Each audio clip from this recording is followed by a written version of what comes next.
Entendem como esses caras estão todos convergindo para a Venezuela? Justamente o país que é o grande centro de lavagem de dinheiro e corrupção da América Latina. Porque eu terminei essa última pauta agora dizendo que o Brasil era isso, era uma oligarquia comandada por empresários e burocratas. E eu quis continuar puxando esse fio porque a gente vai falar de Venezuela. Essa palavra é importante para vocês terem em mente. Oligarcas. Não existem mais empresários. Esses caras não são empresários. Empresário é você que está aí tocando o seu pequeno negócio a duras penas. Daniel Vorcaro, André Esteves, Irmãos Batista, esses caras não são empresários, eles são oligarcas que pagam propina e pedágio para quem quer que seja Alexandre de Moraes, seja Lula, seja quem quer que lhes ajude na manutenção dos seus interesses e do esquemão onde eles se dão bem e você só toma no fiofó. E essa rede de interesse ela é absolutamente gigantesca. Ela é grande o suficiente a ponto de afetar fundamentalmente não só a nossa política externa, mas até a política externa dos Estados Unidos. E muita gente, muitos de nós, não entendemos até hoje completamente a razão para a revogação das sanções contra o Alexandre. Eu diria que ninguém entendeu completamente, talvez arrisco dizer que nem o próprio Trump entendeu exatamente o que ele estava fazendo. Já sabia, no entanto, que oligarcas, como o Joesley Batista e o Wesley da JBS, ou o André Esteves, do PTG Pactual, haviam estado nos Estados Unidos em prol das tarifas, ou melhor, da retirada das tarifas e das sanções ao Magnitsky e aos demais membros do Supremo Tribunal Federal e outros. Em setembro do ano passado já se falava do Joesley sendo recebido pelo Trump, e em dezembro a Mônica Bergamo reportou que o André Esteves teria se reunido com o Trump com a mesma finalidade. E eu posso dizer aqui, ponto para Mônica Bergamo, porque eu recebi informações, apurei e confirmei que sim, André Esteves atuou junto ao Departamento do Tesouro para que as sanções contra o Alexandre fossem revogadas. Agora parece que o caldo deu uma azedada e o Alexandre de Moraes e o André Esteves estão nessa treta, né? E eu sempre digo, em uma briga entre o André Esteves e o Alexandre de Moraes, eu torço sempre pela briga. Mas o fato é que ele atuou sim nessa direção. Talvez até para cair nas boas graças do Alexandre de Moraes. Eu ouvi o termo de que ele teria sido chantageado pelo Alexandre de Moraes e é difícil a gente saber. Eu ouvi daqui, tá? Não ouvi do Brasil, não. É difícil saber o que de fato teria acontecido.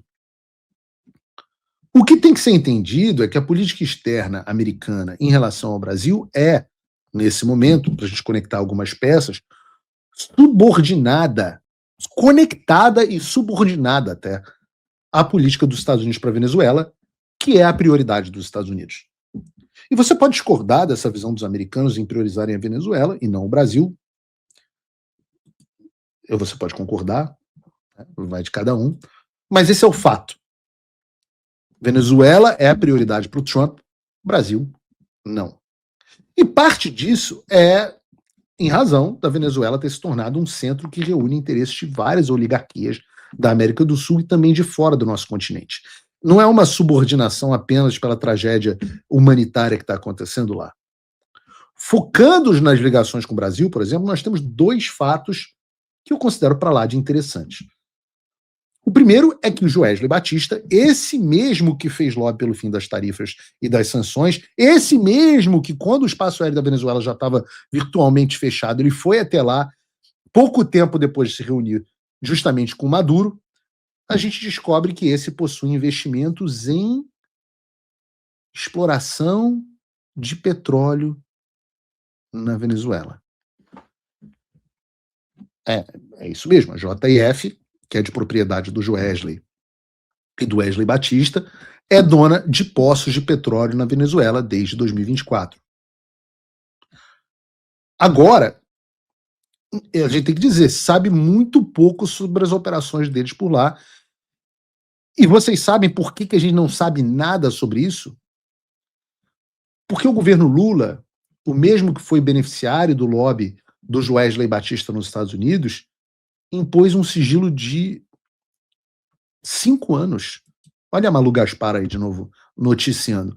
Um sigilo de 5 anos aos telegramas sobre os negócios dos irmãos batistas na Venezuela.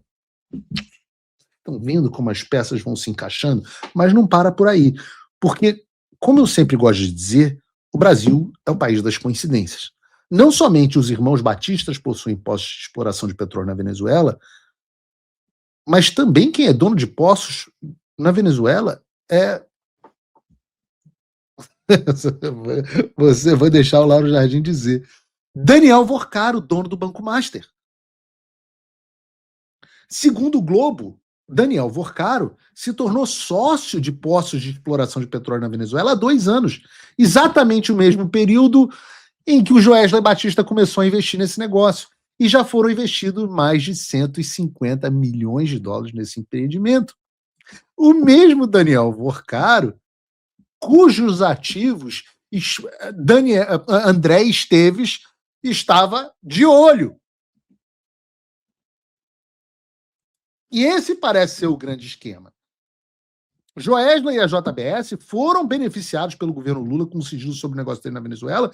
Meses depois, esse mesmo Joesley atua para beneficiar o Lula e o Alexandre em negociações com os Estados Unidos, e o sujeito que pagou 129 milhões de reais à família do Alexandre em um tipo de contrato nunca antes visto na história e que agora é defendido por ele com unhas e dentes, também tem investimentos em postos de petróleo na Venezuela. Que estavam sendo, cujos ativos estavam sendo namorados por André Esteves, que também participou dessa atuação, dessa tentativa de retirada de sanções contra o Alexandre de Moraes. Entendem como esses caras estão todos convergindo para a Venezuela? Justamente o país que é o grande centro de lavagem de dinheiro e corrupção da América Latina.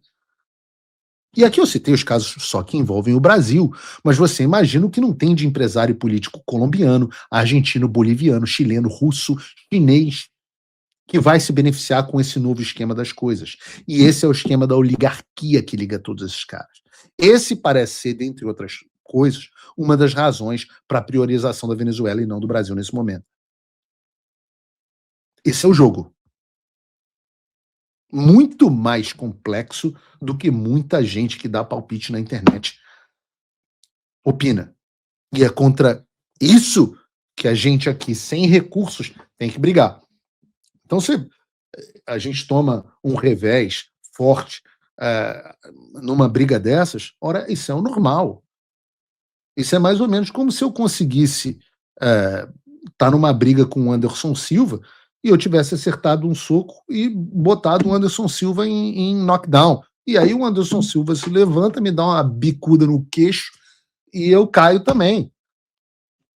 O normal é que o Anderson Silva me enfie a porrada. O normal é que esses oligarcas, com a sua capacidade financeira, com seus acessos, tenham muito mais sucesso do que nós. Só que eu sou tinhoso.